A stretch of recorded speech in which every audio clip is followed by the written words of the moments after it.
multiple points in its runtime, Finch, a post-apocalyptic fable starring Tom Hanks as a man wandering a burnt-out wasteland, overplays its dust-covered hand. When you already have Hanks, the closest thing American cinema has to a mythic embodiment of old-fashioned 20th century versions of values like decency and kindness and care, in your lead role, do you need to also introduce the character singing American Pie to himself as he goes about his work?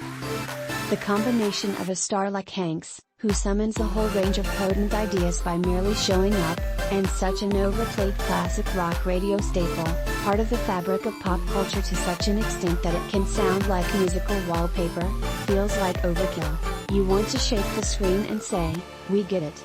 Luckily, Finch, which debuts on Apple TV Plus today after getting rerouted from a COVID-delayed conventional theatrical release, occasionally strays from that level of obviousness.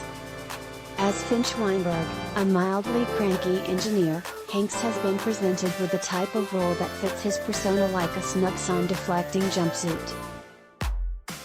Before leaving his home in St. Louis because of a massive storm, he builds a vaguely Chappie-esque robot, voiced by Caleb Landry Jones in an almost Borat-ian register, to protect his dog and provide assistance on the road.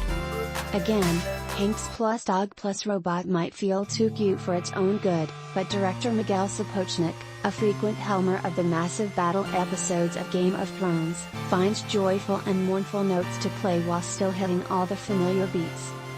It takes some work for him to find those moments.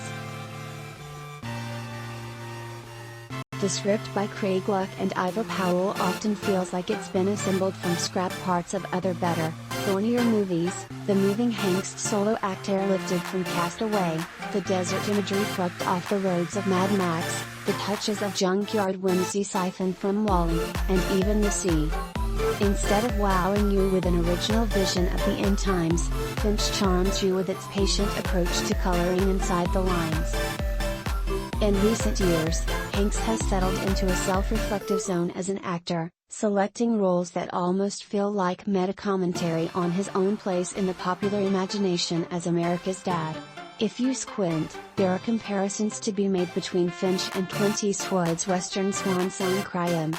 Recent Hanks vehicles like The Post, A Beautiful Day in the Neighborhood, Greyhound, which Hanks penned the script for, and News of the World were all backward-looking period pieces that viewed the tensions of the present through the lens of the past, and though Finch strikes out toward the unknown,